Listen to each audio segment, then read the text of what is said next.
இருந்தால் அங்கே புகை இருக்கும், உறவிருந்தால் கொஞ்சம் பகை இருக்கும், கடல் இருந்தால் எங்கோ கரை இருக்கும், கதை இருந்தால் ஏதோ முடிவிருக்கும்.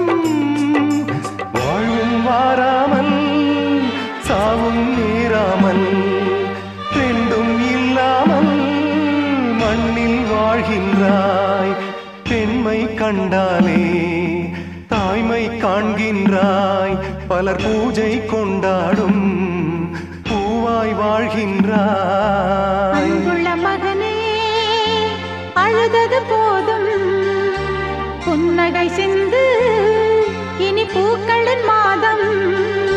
கடவுளும் நீயும் ஒரு தாய் பிள்ளை, இருவரும் தனிமரம் தானே.